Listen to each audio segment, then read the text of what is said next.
সবাইকে প্রণাম, নমস্কার। সাপ্তাহিক কথামৃত পাঠের আয়োজনে সবাইকে স্বাগত জানাচ্ছি।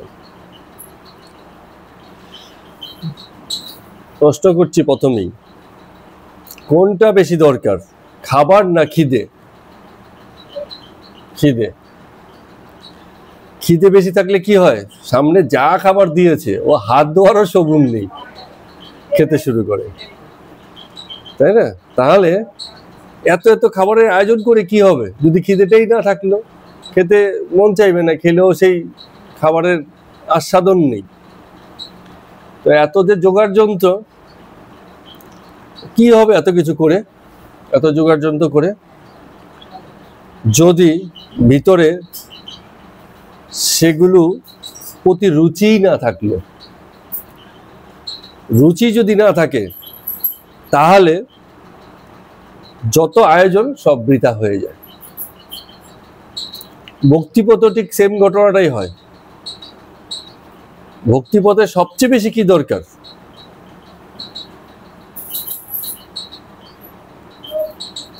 হ্যাঁ, ঠিকই বলেছ। ভক্তিপথে সবচেয়ে বেশি দরকার ভক্তিভাব। ভক্তিভাব থাকলেই ভক্তি, আর কিছু লাগবে না। ও ভালো গরদের সাদা পাড়ওয়ালা পোশাক পরতে হবে, দরকার নেই।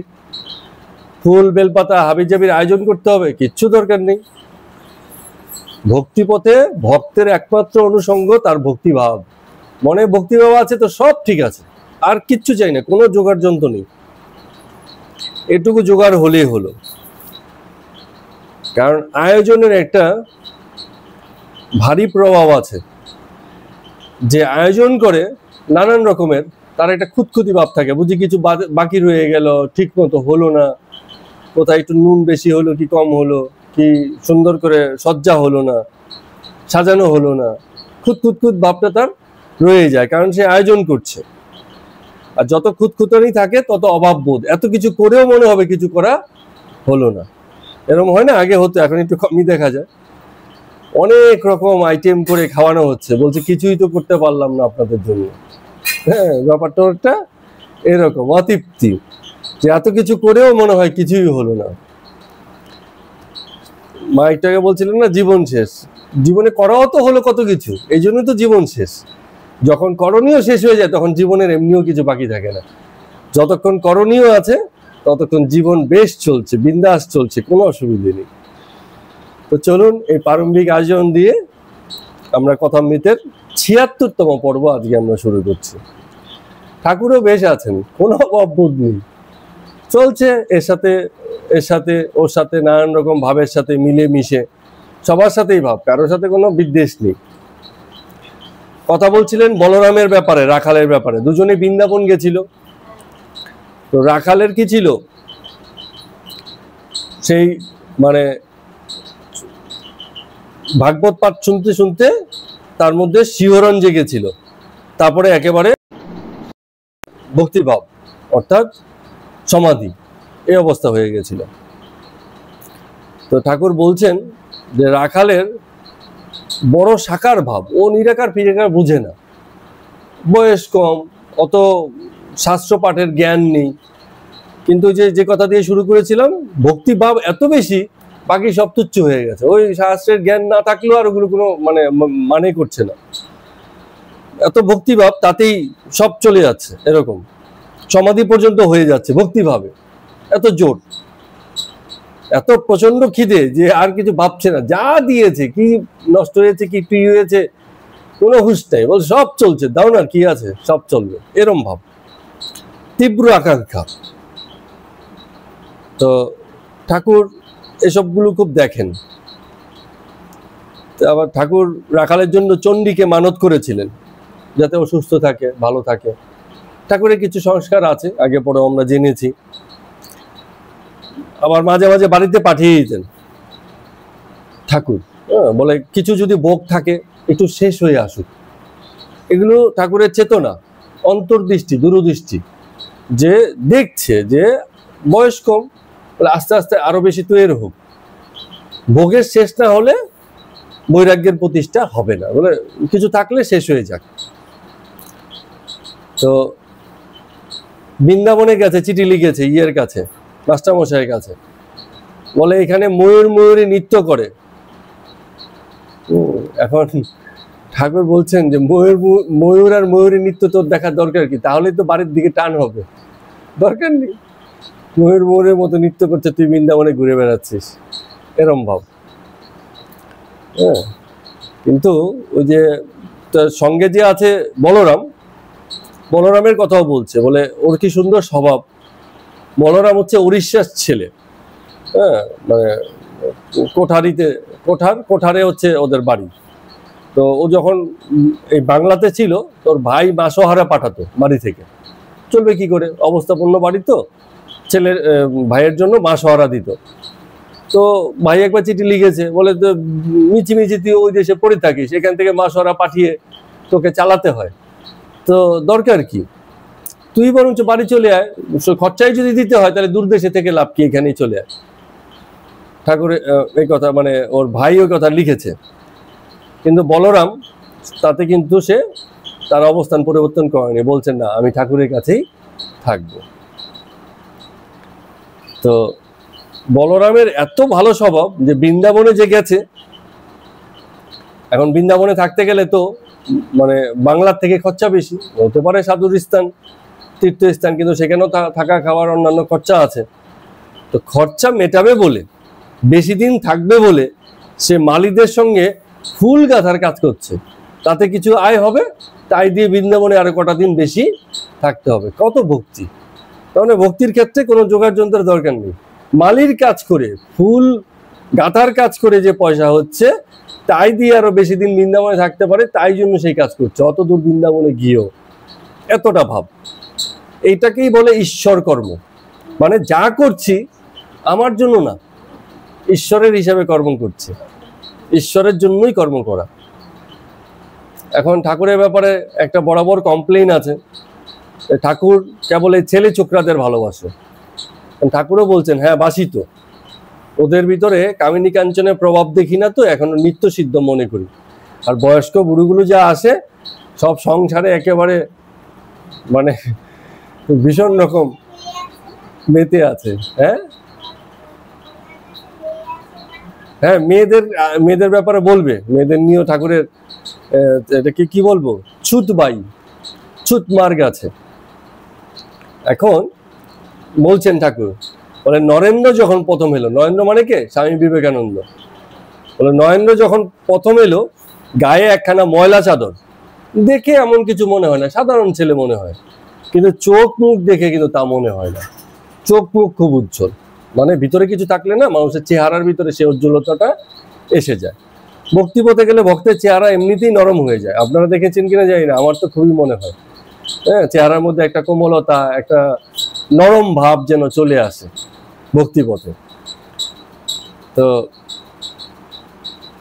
বলছেন ঠাকুর, বলে নরেন্দ্র যখন আসতো, এক ঘর লোক, কিন্তু আমি কেবল ওর দিকে তাকিয়েই কথা বলতাম। তো পরে নরেন্দ্র কথাবার্তা শেষ হলে বলতো, আপনি কেবল আমার দিকেই তাকিয়ে কথা কন, বাকি লোক কি ভাববে, তো আপনি ওদের দিকেও তাকান, মানে ঘরে আমি ঢুকেছি, আমার দিকে তাকিয়েই সব কথা বলছেন, বাকি যে লোক বসে আছে ওরা কি ভাববে।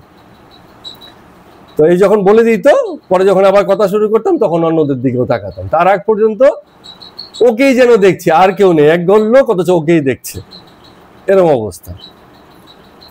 তো ভোলানাথ বলে একটা ছেলে ছিল, সেও কম বয়সী এক ছেলে, বলে একদিন ওর হাত ধরে কি কান্না, আমার কোথা থেকে এত কান্না এলো আমি নিজেও জানি না, ঠাকুর বলছেন। এখন ভোলানাথ বলছে, ঠাকুর আপনি এটা কি করছেন, কায়েতের ছেলের জন্য আপনি এত কান্না করছেন, এটা তো আপনার উচিত হচ্ছে না। কায়েত মানে হচ্ছে কায়স্থ। হ্যাঁ, তো বলছে আমি তো কায়েতের ছেলে, আমার জন্য এত কান্না করার কি আছে। তো আমার সামান্য পড়াশোনা, আমি তো কিছুই জানি না ভক্তিপথের, তো আপনি কেন অত অধীর হন। কারণটা আমরা আজকে শুরুতেই বলে নিয়েছি, কি এইসব ছোট ছোট কম বয়সী ছোকরাদের মধ্যে ভক্তিভাব প্রচন্ড, অত শাস্ত্র জ্ঞান নেই, বোঝে না, কিছু জানে না, অত আচার আচরণ করেনি, কিন্তু ভক্তিভাব একেবারে 16 আনা। ফলে ঠাকুর ওইটুকুনো দেখেই অধীর হয়ে যান, আগ্রহী হয়ে যান। তারপরে আবার ছেলেদেরকে বলেন ঠাকুরের স্বভাব না, আড়ালে ডেকে নিয়ে বলেন, বলে মেয়েদের সাথে বেশি মিশবি টিসবি না, হ্যাঁ, ওদের সঙ্গে বেশি যাবি না। তো বলে যে হরিপদর, হ্যাঁ, হরিপদ বলে এক ছেলে ছিল, কোনো একটা মহিলার পাল্লায় পড়েছে, মানে ঠাকুর বলছেন আর কি। কিন্তু মহিলা কিন্তু খারাপ নয়, মানে বাৎসল্য ভাব করে, সন্তান জ্ঞান করে, হ্যাঁ। তো ঠাকুর বলছেন যে শুনলাম হরিপদকে নাকি কোলে নিয়ে বসে থাকে, ঠিক আছে, আবার খাইয়েও দেয়, হ্যাঁ। ঠাকুর বলছে ওইসব জিনিস ভালো না, বাৎসল্য ভাব কখন তাচ্ছিল্য ভাব হয়ে যাবে তার তো কোনো ঠিক নেই, বলে যাস না।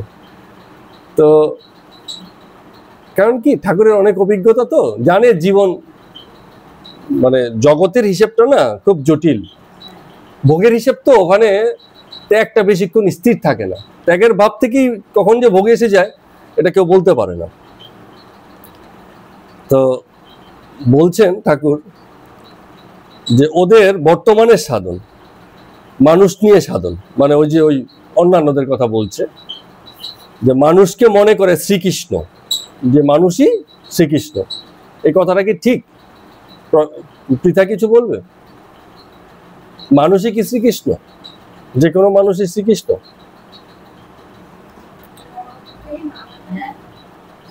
নররূপী নারায়ণ, হ্যাঁ, এটা ওই যে ইসেও বলছিল না, বলে হাতিও নারায়ণ, তাই বলে হাতিকে তো আর জড়িয়ে ধরা যায় না, বাঘও নারায়ণ, বাঘকেও তো তাই বলে জড়িয়ে ধরা যায় না, ঠিক আছে। এখন ঘটনা হচ্ছে এটা খুব মোটা চিন্তা হয়ে গেল যে আমরা যদি মানুষকে শুধু শ্রীকৃষ্ণ ভেবে নিই তাহলে শ্রীকৃষ্ণের ডিগ্রেডেশন হলো, মূল্যায়ন হলো না। মানুষই শ্রীকৃষ্ণ হয়েছে, কোনো এক মানুষ, কিন্তু সব মানুষই শ্রীকৃষ্ণ নয়। কেন নয়? কারণ তেমন কর্তা হতে পারেনি। গীতাতে যে শ্রীকৃষ্ণের আমরা পরিচয় পাই, তিনি কর্তা, করণীয় হিসাবে অত্যন্ত উচ্চ অবস্থানে আছেন, ঠিক আছে। তেমন কর্তা হলে মানুষই শ্রীকৃষ্ণ, কিন্তু সব মানুষই শ্রীকৃষ্ণ বা মানুষ মাত্রই শ্রীকৃষ্ণ এই ভাবটা ঠিক নয়, ঠিক আছে। তেমন কর্তা হলে যে কোনো মানুষকেও শ্রীকৃষ্ণ জ্ঞান করতে পারে, তেমন ভক্ত হলে, তেমন কর্তা হলে সবাইকে এক্ষুনি প্রণাম, ভাবতেও হবে না যে তার মধ্যে আছে কি। হ্যাঁ, 16 কলা সম্পন্ন। তো তার মধ্যে শ্রীকৃষ্ণের স্বরগুণের মধ্যে খুব আমার কাছে সবচেয়ে বেশি যেটা প্রতিষ্ঠিত মনে হয়, অনেকগুলো আছে, শ্রী আছে, সৌন্দর্য আছে, গৌরব আছে, হ্যাঁ হ্যাঁ, এরকম অনেক ভাগ আছে। হ্যাঁ, সবচেয়ে সুন্দর, সবচেয়ে প্রতিষ্ঠিত যেটা শ্রীকৃষ্ণের, যেটা হ্যাঁ, কিন্তু এই বাহ্যিক সৌন্দর্য যেগুলো তার আধারে আছে, তার থেকেও সবচেয়ে মানে প্রতিষ্ঠিত বিষয় যেটা দিয়ে শ্রীকৃষ্ণ শ্রীকৃষ্ণ হয়েছেন, সেটা হচ্ছে তার বৈরাগ্য। জগতে থেকেও জগতের বিষয়ে এতটা বৈরাগ্য রাখাটা এই চারটিখানি কথা নয়, ঠিক আছে। হ্যাঁ, তো এই যে বৈরাগ্য, এটাই সবচেয়ে মানে উজ্জ্বল আমার কাছে মনে হয়। অনেক সবই গুণ, সব গুণই মূল্যায়ন করতে হবে। তো মানুষকে যে বললাম যে মানুষ কখন শ্রীকৃষ্ণ হয়ে ওঠে, যখন তার মধ্যে এই বৈরাগ্যটাই, মানে অনেক গুণের ভিতরে যেমন শ্রী হয়তো একটা মানুষের মধ্যে নাও থাকতে পারে, ঠিক আছে, আমারই মতো কুৎসিত হতে পারে, কিন্তু কথা কি আছে, যদি বৈরাগ্য থাকে সেই সব মানে কদর্যতা ছাড়িয়ে কোথায় সে পৌঁছে যাবে সে আর বলা যাবে না। হ্যাঁ, তো তেমন কর্তা যদি হয়ে যায়, ঔচিত্যে যদি দাঁড়িয়ে থাকে, জগতের বিষয়ে যদি তার সমদর্শন ঘটে থাকে, তাহলে আর চিন্তা নেই, তাকে শ্রীকৃষ্ণ হিসেবে হ্যাঁ মানাই যেতে পারে। কারণ যে শ্রীকৃষ্ণকে আমরা মান্যতা দিই তিনি আর ফিরে আসবেন না, কিন্তু তার অনুপ্রকাশ ঘটতেই পারে অন্য যে কোনো মানবের মধ্যে। সুতরাং প্রণম্য তো বটেই, মান্যও বটে। তো ঠাকুর আবার ইয়ার্কি করছেন, যারা যে কোনো মানুষকে শ্রীকৃষ্ণ মনে করে, হ্যাঁ, ওদের গুরুরা বলে রাগ কৃষ্ণ, হ্যাঁ, মানে কৃষ্ণের রাগ পেলেই হয়। রাগ মানে হচ্ছে অনুরাগ, কৃষ্ণের মতো একটু ভাবটা পেলেই খুশি। হ্যাঁ, তো গুরুরা বলছে কিরে রাগ কৃষ্ণ পেয়েছিস? ভক্তের তো দেয় হ্যাঁ হ্যাঁ পেয়েছি, হ্যাঁ হ্যাঁ পেয়েছি। মানে তখন অনেক রকম ভক্তিভাব চলতো, তো এক ধরনের দল থাকতো, তারা এরকম ভাবে নিজেদের মধ্যে কথাবার্তা বলতো। তো ঠাকুরের তো ভাষার ঠিক নেই, এগুলো পড়তেও আমাদের খারাপ লাগে। ওই যে যেই ভদ্রমহিলা হরিপদকে পুত্রভাব বাৎসল্য ভাবে আদর করতেন, সেই ভদ্রমহিলা একদিন এলেন ঠাকুরের কাছে, তো শুনে শুনে এসছেন। তো ঠাকুর বলছে দেখুন কথার ভাষার ঠিক নেই, বলছে সেদিন সেই মাগি এসেছিল। ভাষা কি বলবো, কথা তো ঠিক নেই। হ্যাঁ, তো বলছে তার চাহনির রকম সকম বেশ ভালো ঠেকলো না ঠাকুর। হ্যাঁ,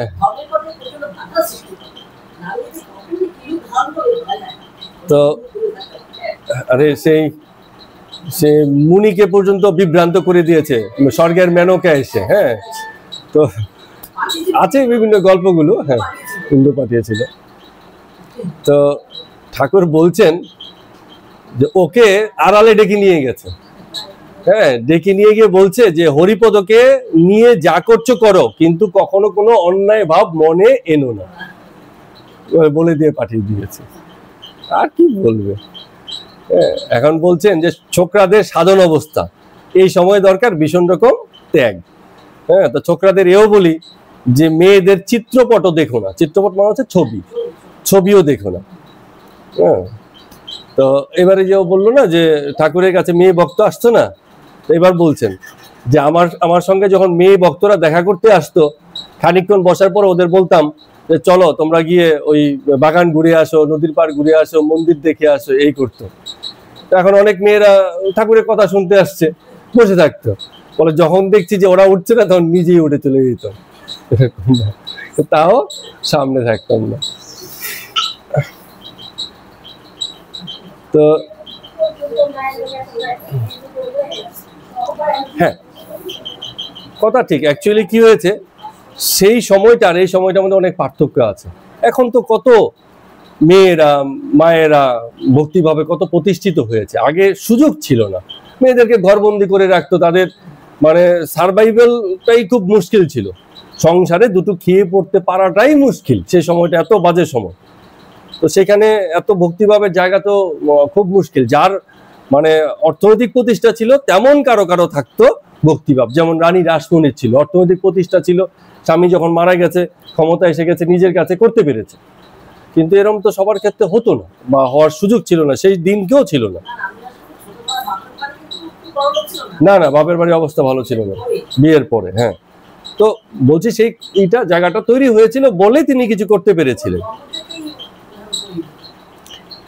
তো এখন এবার আবার মানে আরেকটা প্রসঙ্গে গেলেন ঠাকুর। বলছেন আচ্ছা, এই যে সব ছেলে ছোকরারা আসে আমার কাছে, মানে আমার কাছেই কেন এত আসে, বা আসে থেকে যায়, বাড়ির টানো রাখে না, এর কি মানেটা কি? তো ঠাকুর বলছেন যে এরও একটা মানে আছে। এই আমি আগে থেকেই দেখে এসেছি যে এই মানেটা তৈরি হয়ে যায়। যখন হৃদের বাড়িতে কামার পুকুরে ছিলাম, ঠিক আছে, তখন 7 দিন 7 রাত বিভিন্ন সময় বিভিন্ন উচিরায় লোকজন আসতো, আমার কাছে আসতো, কীর্তন করতো, নৃত্য করতো, পাঁচিলের লোক, গাছে লোক। কি রে ভাই, এত বাড়িঘর আছে, এত ভক্ত আছে, আমার কাছে কেবল আসতো। তারপর নটবর গোস্বামী বাড়িতে গেছিলাম, সেখানেও রাত দিন ভিড়। হ্যাঁ, তো আমি আবার সকাল সকাল উঠে পালিয়ে গিয়ে এক তাঁতির ঘরে বসে থাকতাম। কিছুক্ষণ বাদে দেখি সেখানেও লোকজন খোল করতাল নিয়ে ঢুকে গেছে, আমাকে ধরে ঘিরে ধরে মানে কীর্তন করা শুরু করেছে। মানে খেতে খেতে বেলা 3টে বেজে যেত, লোকজন আর যায় না, এরকম অবস্থা। ঠিক আছে, ঠাকুর বলছেন। তো একবার রব উঠে গেছে যে 7 বার মরে 7 বার বাজে, এমন এক লোক আসছে ঠাকুরকে দেখতে। গ্রামাঞ্চলের ব্যাপার, কত রকম রব উঠে যায়। হ্যাঁ, লোকে এগুলো বিশ্বাস করতে পছন্দ করে সেখানে। তো হৃদয় বলছে তোমাকে, এই যে দেখো কি এক লোক আসছে, সে বলে 7 বার মরে গেছে, 7 বার বেঁচে উঠেছে, তুমি পালাও, তুমি এইসবের মধ্যে থাকবে না, কোথায় কি সর্দি গম্মি হয়ে যাবে, তোমাকে নিয়ে পরে এসে টানাটানি শুরু হবে, তুমি ভাগো। তো বলে আমি আর কোথায় যাব? তো হৃদয় পরে টানতে আনতে ওই মাঠের মধ্যে গিয়ে, মানে সেই যে জমি চাষ হচ্ছে তার মধ্যে লুকিয়ে আছে দুজনে বসে। বলে লুকিয়ে আছি তাতেও কি শান্তি, অজস্র পিঁপড়ের পাল, মানে মানে বসেও শান্তি, পিঁপড়ে এসে মানে ভীষণ রকম কামড়ে ধরছে। তখন হৃদয় মানে গালাগাল দিতে শুরু করছে আর বকাবকি শুরু করছে। বলে আর তো কত লোক আছে, কেবল তোমার কাছে কেন এত লোকজন আসে, ব্যাপারটা কি, কি তুমি কি এমন করো? হ্যাঁ, আমরা কি কখনো কীর্তন শুনি নাই, তোমাকে আসে কীর্তন শোনাতে আসে? হৃদয়ের যা স্বভাব, বকাবকি শুরু করে দেয়। তার মানে কি হচ্ছে, ঠাকুর বুঝতে পেরেছিলেন তিনি যেখানেই যেতেন মানে তাকে কেন্দ্র করে না কিছু একটা গড়ে উঠতো, কিছু মানুষ উৎসাহী হতো, কিছু মানুষ তার কাছে আসতে লাগতো, এরম ব্যাপার। তো তো একবার এমন হয়েছে, ওই ঘটনায় বলছেন যে ওই এলাকার যারা গোসাই ছিল তারা সবাই একবার ঠাকুরের সঙ্গে ঝগড়া করতে এসছে, ঠিক আছে, ঝগড়া করতে এসছে যে আমাদের যত পাওনা গন্ডা আছে সব এখন তোমার দিকে ঘুরে যাচ্ছে, লোকে আর আমাদের দিকে আসছে না। হ্যাঁ, তো পরে আমি বললাম যে আমি তো এক গাছা কাপড় একটা সুতো অব্দি নিইনি কারোর থেকে, তো আমার কাছে কেন তুমি এই কথা নিয়ে এসছো? তো ওদের ভিতরে আবার একজন বললো না ঠিকই বলছে, তো নেয়নি। ও তো একজন বললো পাশে থেকে ব্রহ্মজ্ঞানী। হ্যাঁ, তো আবার একজন বলছে কিসের তোরাই ব্রহ্মজ্ঞানী, কোনো মালা নাই, তিলক নাই, কিছু নাই, কোনো লক্ষণ নাই, এ কিসের ব্রহ্মজ্ঞানী বলছিস? হ্যাঁ, তার একজন বলছে আরে তুই বুঝিস না, নারকেলের বেল্লু খসে গেছে। নারকেলের বেল্লু হচ্ছে নারকেলের গায়ে যে খোসা থাকে না, ওগুলো পড়ে যায়, তখন শুধু দাগ মাত্র থাকে, যে আগে বেল্লো ছিল, ঠিক আছে, এখন সব খসে গেছে। ওরাই বলছে। তো ঠাকুর বলছে ওইখান থেকে নারকেলের বেল্লু কথাটা শিখে এলো, ওদের মুখে প্রথম শুনেছিলাম নারকেলের বেল্লু। তো আকর্ষণ কাকে বলে ওটা শ্যামবাজারে গিয়ে বুঝলো। হরিলীলা হচ্ছে, কি যোগমায়ের আকর্ষণ, মানে লোকে লোকারণ্য, এত লোক সেখানে ভিড় করে যাচ্ছে। তো এটা মহামায়ারই মানে ভেলকি, যেন মানুষের চোখে লাগিয়ে দেয়, কেবল আকর্ষণে সেখানে যেতে থাকে, এমন ভাব। এবার মুখুর্জে ভাতৃদ্বয়ের ব্যাপারে কথা বলছেন। একজন ভদ্রলোক আজকে এসছেন প্রথমবার, শ্রীযুক্ত রাধিকা গোস্বামী। তো এরা আবার খুব ভালো বংশের লোক। ওনার পরিচয় পাওয়ার পরে ঠাকুর বলছেন আপনারা কি অদ্বৈত বংশ? গোস্বামী বলছে হ্যাঁ, আজ্ঞে হ্যাঁ। অদ্বৈত বংশ, অদ্বৈত ব্যাপারটা নিয়ে কিছু জানা আছে কিনা? অদ্বৈত একটা মতবাদ, মতবাদও বলা যায়, বা একটা দর্শন, একটা মানে জগৎকে দেখার দর্শন। অদ্বৈত মতবাদ বলে যে জগতে এই যে নির্বেদ, এই নির্বেদতাটা দেখে নিতে হয়। কিরকম? যেমন একটা উদাহরণ দিয়ে, তাদের একটা খুব প্রচলিত কথা আছে যে কানে পড়লে সেটা কানের, নাকে পড়লে সেটা নাকের, হাতে পড়লে সেটা বালা, যে যে অঙ্গে পড়ে সেই হিসাবে তার একটা নাম। কিন্তু হলে কি হবে, সব তো একটাই জিনিস, কি সেটা? সোনা। আর তো কিছু নয়, সে আমরা বিভিন্ন রকম গড়িয়ে পড়িয়ে পড়েছি, জিনিস তো একটাই, সোনা। হ্যাঁ, কলসি, হাড়ি, সরা, কত রকম জিনিস, কিন্তু সেই তো জিনিস এক, মাটি। হ্যাঁ, তো এই যে গোড়াতে যে জিনিসটা আছে, অদ্বৈত দর্শন সেই গোড়াটাকে মানে বলে এই যে জগতে যা কিছু ভেদ দেখছি, ওই তোমরা দেখছো ভেদ, তোমরা করে রেখেছো ভাই, আমরা অত কিছু বুঝি না। আমার কাছে সোনাই সত্যি, গয়না সত্যি নয়। গয়না দিয়ে তুমি, ওই সোনা দিয়ে তুমি পেতলের গৌরাঙ্গ বানাতে পারো, তারপরে যে কি যেন বানায়, গণেশ বানাতে পারো, হয় না, গোপাল বানাতে পারো। আসলে সোনা দিয়ে হয় না, এটা পেতলের হয়, পেতলের হয়। তো পেতলও তো একটা ধাতু, মানে একটা ধাতুই। সত্যি কোনটা? সত্যি সেই মূর্তিটা না, সত্যি হচ্ছে ধাতুটা। ওরা বলছে ধাতুটাই সত্যি, আর তুমি যে অবব দিয়েছো তা সত্যি নয়। তা তুমি গলিয়ে আরেকটাও বানাতে পারো, কিন্তু ধাতুটা তোমার ঠিক আছে। তো এই যে মতবাদ, যারা সকল কিছুতে মানে দুই নেই, অদ্বৈত, দ্বৈত মানে হচ্ছে দুই, অ মানে হচ্ছে নেই, দুই নেই, একটাকেই জানে, এককেই চিনে, তাদের হচ্ছে অদ্বৈত। খুব ভালো কিন্তু অদ্বৈত মতবাদ, অদ্বৈত দর্শন, ঠিক আছে। বেদান্ত দর্শন দাঁড়িয়ে আছে অদ্বৈত দর্শনের উপর। এই যে আমরা উপনিষদ যে পাঠ করি, সেই উপনিষদের মূল সূত্রই হচ্ছে অদ্বৈত দর্শন। এই নিয়ে আরো অনেক কথা হয়, এবং নিউ ইয়র্কের সেই যে সমর্পণানন্দ মহারাজজি, ওনারা এই অদ্বৈত দর্শনের প্রচার করেন। হ্যাঁ বলো, জোরে।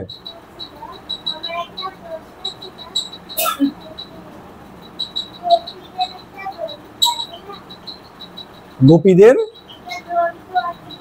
হ্যাঁ গোপী গীতা আছে, ওটা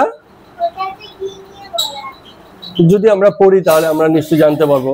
গোপী গীতা যদি কখনো হাতে আসে, তখনই আমি কিনে নেবো, এই কথা স্মরণ করে। আজকে যদি যেহেতু তুমি উল্লেখ করেছো, তাহলে আমরা জানতে পারবো সেখানটা কি আছে। সকল গীতাতেই একজন বক্তা আছে, যেটা আজকে আমরা বলছিলাম আগে, যে একজন বক্তা থাকে আর একজন শ্রোতা থাকে।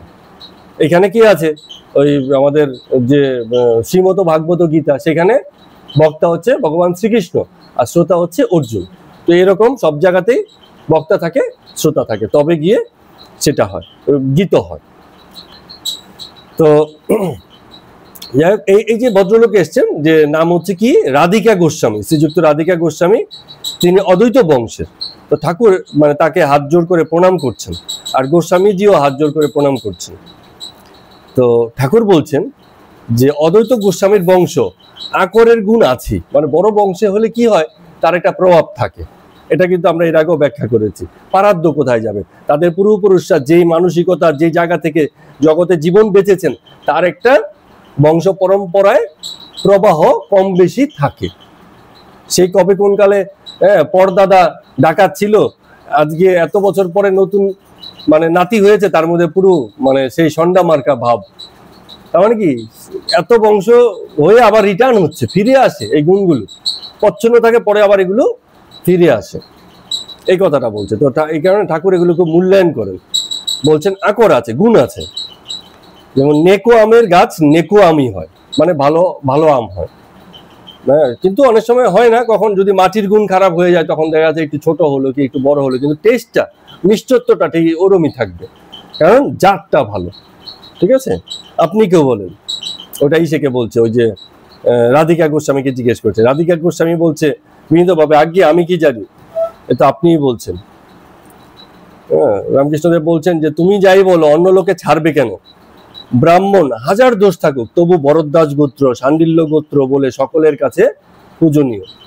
হ্যাঁ, শঙ্খচিলের কথাটা বলো না, ওই যে ঈশের কথা বলছে, ঈশেকে বলছে, মাস্টারকে বলছে, মাস্টার চুপ করে আছে দেখে বলছেন যে বংশ এমন যে অনেক সময় মহাপুরুষদের বংশ যদি হয় না, তাহলে তারা তাদের উত্তর জেনারেশনকে, সেই যে মহাপুরুষ একজন এসে গেছে বংশে, তারা বাকিদেরকেও একই রকম ভাবে টেনে নিয়ে যায় বংশানুক্রমে। তো বলছে বংশ এমন, কুরুক্ষেত্রের যুদ্ধের পরে গন্ধর্ব কৌরবদের সবাই বন্দি করলে, কৌরবদেরকে যারা বেঁচে ছিল তাদেরকে বন্দি করা হলো। ওমা, তাদেরকে মুক্ত করতে গিয়ে গেলেন কে? স্বয়ং যুধিষ্ঠির নিজে। এই আর আমার গেতি, এদেরকে বন্ধ করা মানে আটকানো যাবে না। তার মানে যাদেরকে পরাজিত করেছে তাদের বন্ধ করার পর তারপর তারাই গিয়ে তাদেরকে উদ্ধার করছে। কেন উদ্ধার করছে? কারণ তারা তাদের জ্ঞাতি ভাই। সুতরাং ওই যে বলছে যে বংশের যে ব্যাপারটা আছে, সেটা কিন্তু উদ্ধারণীয় হয়। যে দুর্যোধন এত শত্রুতা করেছে, তারপরেও তাদের পক্ষে হয়ে মানে দাঁড়িয়েছে যুধিষ্ঠির। যুধিষ্ঠির তো ধর্মপুত্র, সে এমনিতেও দাঁড়াবে। তো ঠাকুর বলছেন যে এই যে বংশ গৌরব, কিছু বাহ্যিক আকার প্রকার ভেগ ধরা, এসবেতেও উদ্দীপনা হয়। হ্যাঁ, চৈতন্যদেব এমন হয়েছিল, গাধাকে বেগ পরিয়ে সাষ্টাঙ্গে প্রণাম করেছিলেন। গাধাকে বেগ মানে কি, সন্ন্যাসের পোশাক পরিয়েছেন, পোশাক পরিয়ে তারপরে আবার প্রণাম করছেন। বলে গাধাতেও সেই ভাবটা আছে। এতটা গাধা, গাধা আছে না, একটা ঘোড়া হয় একটা গাধা হয়। তো শঙ্খচিল দেখলে আমাদের গ্রামাঞ্চলে লোকেরা প্রণাম করে। কেন? কারণ এই যখন কংসকে মারতে শ্রীকৃষ্ণ গেছিলেন, তখন ভগবতী যেখানে ওখানে যে ছিলেন, তিনি শঙ্খচিল হয়ে উড়ে চলে গেছিলেন, যাতে করে শ্রীকৃষ্ণ কংসকে মারতে পারে। কংসের ঘরে ভগবতী আর ছিলেন না, ভগবতী থাকলে তো হবে না। যেখানে ভগবতী আছে, যে বাড়িতে আশ্রয় করে, সেখানে অন্য কেউ তার মানে ক্ষতি করতে পারে? সম্ভব নয়। উড়ে চলে গেছে, এই জন্য শঙ্খচিল যখন উড়ে চলে যায়, গ্রামাঞ্চলে এখনো লোকে দূর থেকে প্রণাম করে। হয়ে গেছে একটা রীতি, এরকম দাঁড়িয়ে গেছে। বলে এই যে তখন তো ইংরেজ আমল, ঠাকুর বলছেন বটে, ইংরেজরা যখন গাড়ি করে যায় পল্টনের মধ্যে, তখন সেপাইরা যখন রাস্তা দিয়ে যায়, তারা দূর থেকে স্যালুট করে। কারণ কি, ওদের রাজে আছে, ওরা মা বাপ, এই হিসাবে তাদেরকে করতে হয়। তাহলে মর্যাদার পরম্পরার খানিকটা ব্যাপার আছে, এই কথাটা ঠাকুর এখানে বলছেন।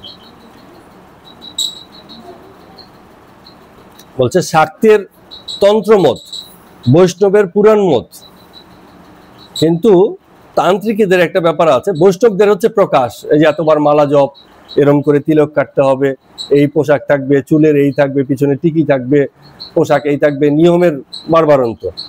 আর অন্যদিকে তান্ত্রিক গোপন, তন্ত্র সাধনা হচ্ছে গোপন, কোনো প্রকাশ করা যাবে না। তান্ত্রিক গুরু বলে দেয়, এই লোকের কাছে গিয়ে কিন্তু এইসব গল্প করতে পারবি না, ঠিক আছে, গোপন, চুপচাপ রাখতে হবে, এরম ব্যাপার। তো সেই গোস্বামী বলছেন, আপনারা বেশ কত জপ করেন, কত হরিনাম করেন। তো এবার ওই ইসে বলছে যে না আমরা আর কি করছি, আমরা অতি অদম, মানে বিনীতভাবে বলছেন আর কি। বলে যতই অদম হোক, যখন ঠাকুর বলছেন যে যখন হরিনাম হয় না, তখন ভিতরে কিন্তু সেই পাপি পাপি ভাবটা রাখলে আর হবে না। এত হরিনাম করার পরে যদি মনে মনে বলে যে আমি পাপি আমি পাপি, তাহলে এই হরিনামে কি কাজ হচ্ছে? মন থেকে তো পাপের ভাবনাটাই দূর হলো না। তো পাপি পাপি ভাবটাকে দূর করতে হবে। এই যে নিজের প্রতি অবিশ্বাস যে আমি ঠিক কাজ করছি না, এটাকে দূর করতে হবে, তাহলে নামের কাজ হচ্ছে বলে বোঝা যাবে। তো রামকৃষ্ণদেব ঠাকুর বলছেন যে আমি বৃন্দাবনে গিয়ে 15 দিন ভেক ধরেছিলাম, সাধুর ভেক। কিন্তু ওই ভেকের মধ্যেও শান্তি আছে।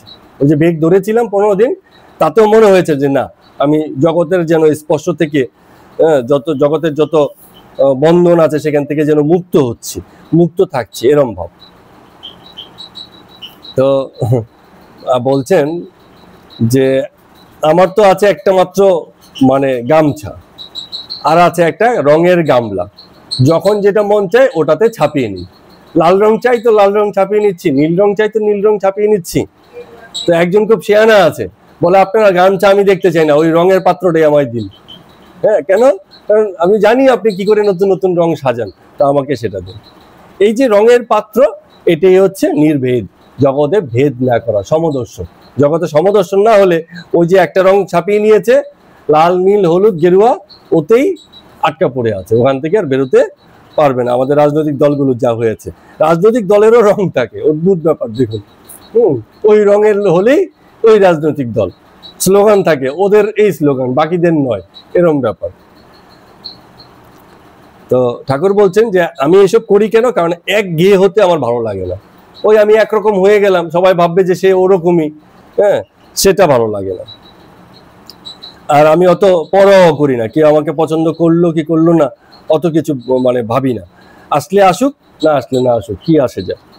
হ্যাঁ, তো এবার অদর্শনের কথা বলছেন। বলে অদর্শন বড় চাকরি করবে, 1000 টাকা মাইনে। আমায় এসে ধরেছিল মাকে বলার জন্য, ওর তো সেই কর্ম হয় নাই। এখন অদর্শনের মনে মনে এরকম হতে পারে, ঠাকুরকে গিয়ে ধরেছিলাম তারপরে আমার কর্মটা হলো না, এই মনে করে যদি সে না আসে, না আসবে, ঠিক আছে, আমার মাকে বলার আমি বলে দিয়েছি, এবার হয়নি, আমি যাই না। হ্যাঁ, এরকম বলছেন। তো কেশব সেনের বাড়িতে গেছিলাম। কেশব সেন তো ব্রাহ্ম সমাজের। তো বলছে ওরা নিরাকার নিরাকার করে।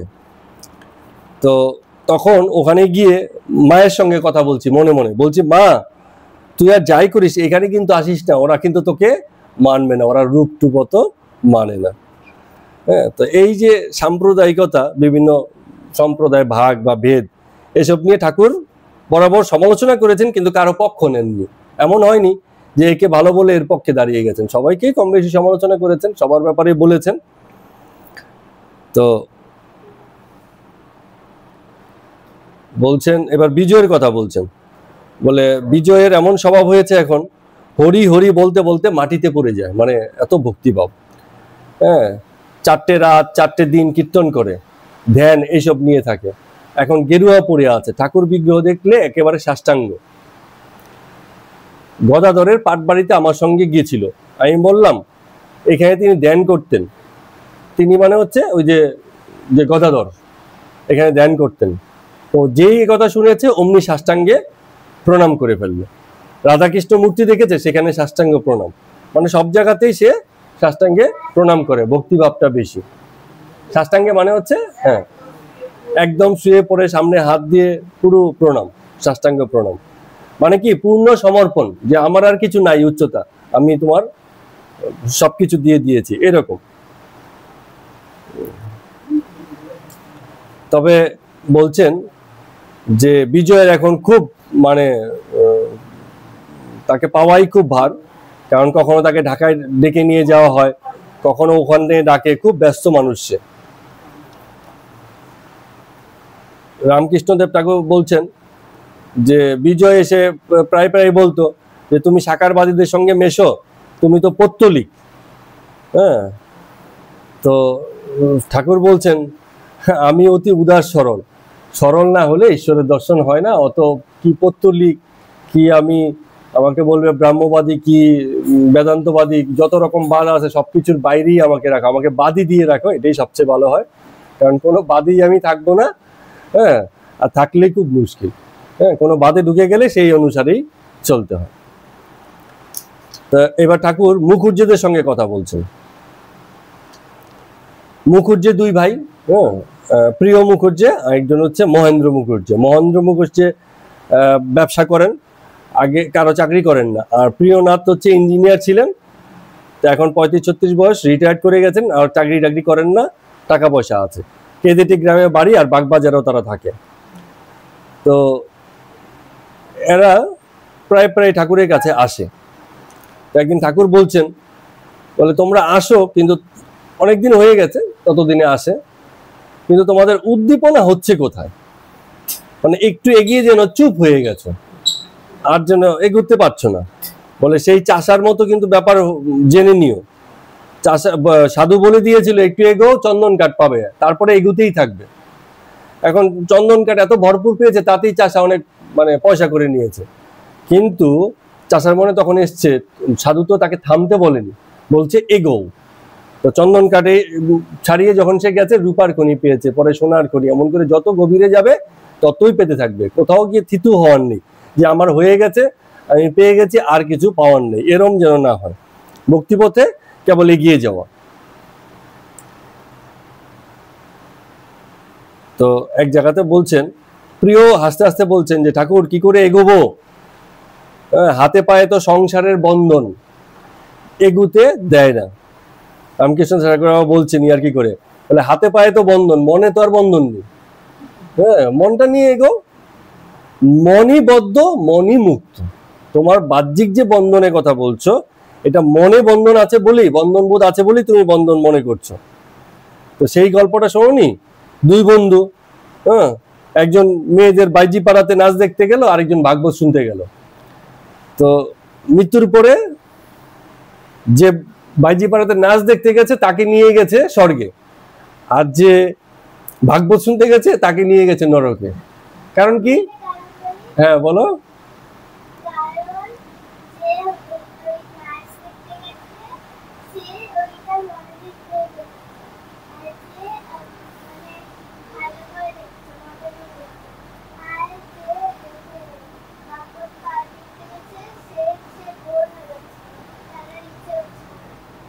হ্যাঁ, আংশিক হয়েছে, আর একটু বলা দরকার ছিল যে মেয়েদের নাচ দেখতে গেছে, সে নাচ দেখছে বটে, কিন্তু মনে মনে ভাবছে যে ওখানে আমার বন্ধু যে আছে কি সুন্দর না জানি ভাগবত কথা শুনছে। আর যে ভাগবত পাঠ শুনতে গেছে সে ভাবছে যে কি সুন্দর নাচ জানি দেখছে ও। তো মনেই পার্থক্য হয়ে গেছে। হ্যাঁ, মনেই পার্থক্য হয়ে গেছে, যে বসে আছে ভাগবত কাটে, কিন্তু ওর মন সেখানে নেই। ও ভাবছে যে বন্ধু কি আনন্দ না জানি করছে। থাকো তুমি বাইজি পাড়া মেয়েদের নাচে, কিন্তু তোমার মন যদি জায়গা মতো থাকে তাহলে আর কোনো অসুবিধে নেই। তো এরকম বলছে আর কি, উদাহরণ দিয়ে বুঝাচ্ছেন ঠাকুর। তো প্রিয় আবার বলছে, সেও ছাড়বার পাত্র নয়। বলছে যত গন্ডগোল তো সেই মনই তো বসে থাকে না। হ্যাঁ, হাতে পায়ে বন্ধন তো বাইরে বাইরে কথা, কিন্তু আসল বন্ধন তো মনেই, সেই মনটাই তো ঠিক করতে পারি না। তাহলে তারও উপায় আছে। হ্যাঁ, অভ্যাস যোগ, গীতাতে আছে না, অভ্যাস যোগ অধ্যায়, একই কাজ বারবার বারবার বারবার করে করে নিজেকে সেই কাজের জন্য তৈরি করতে হয়।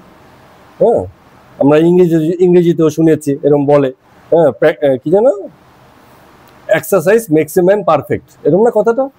যে যত অনুশীলন হবে তত বেশি practice makes a man perfect, এরকম।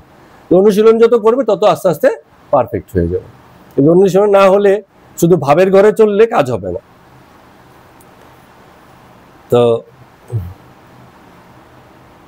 এবার গোস্বামী যে এসেছিলেন তিনি বলছেন যে ঠাকুর আমরা যখন এসছি তো আপনার মুখে দু একটা গান তো হওয়া উচিত।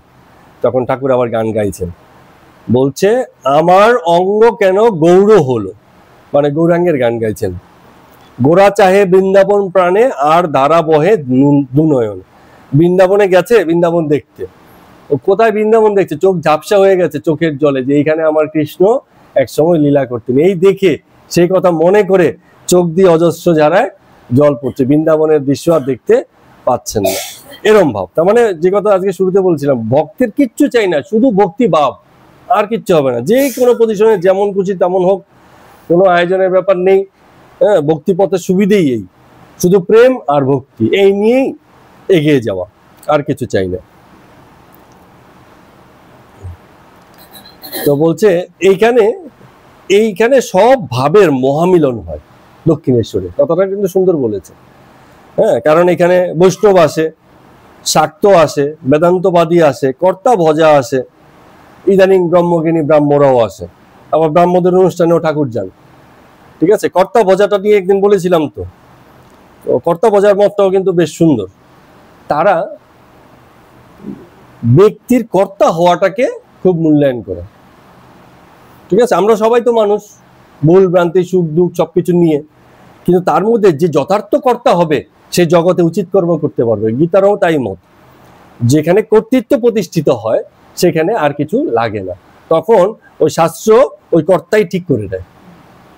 যথার্থ কর্তা শাস্ত্রের যে বিষয় আশয় আছে ঠিক করে নেয়। যেমন একজন গুরু হচ্ছে এমন কর্তা, কারণ গুরুর কাছে গেলে শাস্ত্রে তো এত কথা লেখা আছে, বালিতে চিনাতি মেশানো আছে, তো কে ভাগ করবে?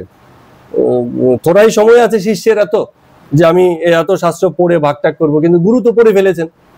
তার কাছে গেলে যেটা পাওয়া যাবে সেটা শুধুমাত্র এই চিনি, গুড়ের আর পাওয়া যাবে না, অথবা গুড়ের উল্লেখটা গুড় হিসাবেই, গুড় না, বালি, বালি যদি উল্লেখ হয় সেটাকে গুরুদেব বলে দেবেন, দেখ শাস্ত্রের এই বিষয়গুলো কিন্তু বালি স্বরূপ আছে, কিন্তু গুরুর কাছে গেলে সহজে হয়ে যায়।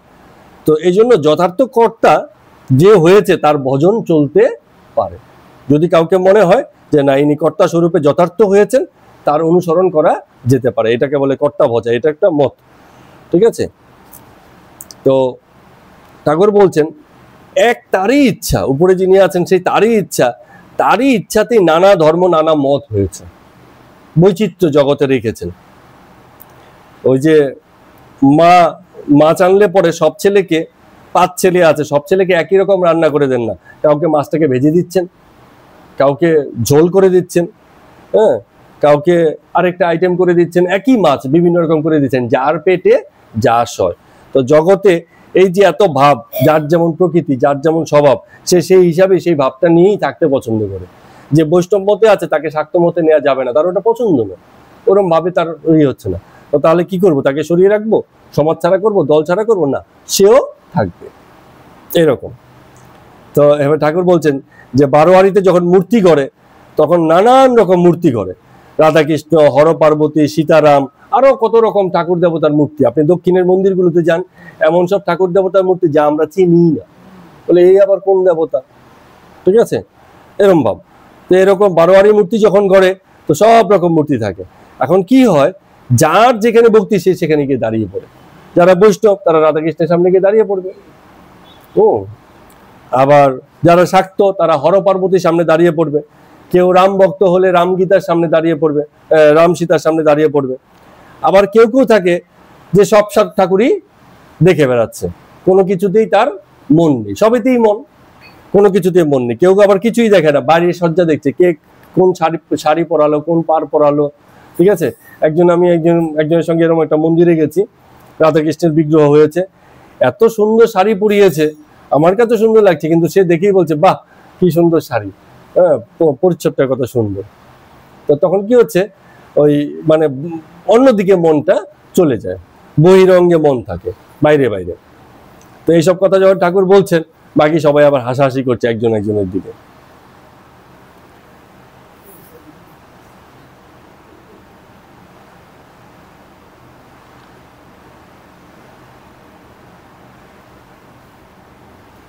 তো ঠাকুর বলছেন যে যখন ভক্তিপথে কেউ যায়, কোথাও না কোথাও থেকে একটা সংস্কার তার থাকা খুব দরকার। সংস্কার মানে হচ্ছে ওই যে সেই যে ইচ্ছেটা, সংস্কার হচ্ছে অবুঝ। কারো যদি সংস্কার থাকে জাতপাত নিয়ে, কারো যদি মাথার মধ্যে বসে থাকে ভাগ, ও আপনি যতই বুঝুন কোনো কাজ হবে না। ঠিক আছে, আজকের দিনেও এমন ফ্যামিলিও দেখা যায় যেখানে মেয়ের বিয়ে, ছেলের বিয়েতে এই জাতপাতের সাংঘাতিক রকম বিচার চলে। তাকে বুঝালে কি হবে, সে মানতে রাজি নয়, মাথার মধ্যে গেড়ে বসে আছে, এটা একরকম সংস্কার। আবার কারো যদি ভালো সংস্কার থাকে যে যেমনই হোক আমি ভক্তিপথে এগোবই, যত বাধাই আসুক, হ্যাঁ, এটাও একরকম সংস্কার। তো ঠাকুর বলছেন এই যে সংস্কার, এক ধর্মী একটা ভাব, সেই ভাবটা যদি থাকে তাহলে কিন্তু ভক্তিপথে এগোনো যায় এবং তার দ্বারাই তপস্যা হয়। এবার পূর্বজন্মের সংস্কারই হোক, এই জন্মের সংস্কারই হোক, কারো অনুপ্রেরণাই হোক আর ব্যক্তিগত উদ্দীপনাই হোক, যে কোনো প্রকারে সে সংস্কারটা এলে তবে গিয়ে সেটা সে মানে করতে পারে।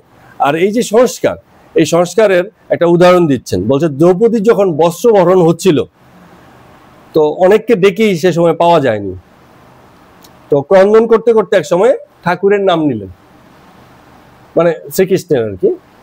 তো শ্রীকৃষ্ণ তখন মানে বলছেন মানে কি বলবো এটাকে, বায়ুবীয় কথাবার্তা, অর্থাৎ এসে বলেননি আর কি। বলে তুমি যদি কাউকে বস্ত্র দান করে থাকো, মনে করে দেখো, তাহলে তোমার লজ্জা নিবারণ হবে। এখন দ্রৌপদী বলছে হ্যাঁ মনে পড়েছে, একজন ঋষি স্নান করছিলেন, তো তার কাপড়খানি তখন জলে ভেসে গেছিল, তো আমি সেই পথ দিয়ে যখন যাচ্ছিলাম নিজের কাপড়ের আর্ধেকখানা ছিঁড়ে তাকে আমি দিয়েছি। তো ঠাকুর বললেন যে তাহলে তোমার আর ভয় নেই, মানে এরকম একটা ব্যাপার। তার মানে কি হচ্ছে, এই যে একটা কর্ম করেছে তার একটা সংস্কার, তার একটা প্রভাব বা একটা ফল কোথাও না কোথাও রয়ে গেছে, তাহলে আর ভয় নেই, এবার বাকি পথটা সে ওই কর্মের প্রভাবে যেতে পারবে। এরকম বিভিন্নভাবে ঠাকুর বিষয়গুলোকে বলছেন। খানিকগুলোকে অনেক সময় পাগলামি মনে হতে পারে, আবার খানিকগুলোকে মনে হয় না ঠিকই আছে, ঠাকুরের যা স্বভাব তাতে এরমই হওয়ার কথা। আমরা তাহলে এই পর্যন্তই রাখলাম, ঠিক আছে? তো আজকের মতো কথা অমৃতপাঠ আমরা এখানে শেষ করছি। সবাইকে প্রণাম এবং নমস্কার।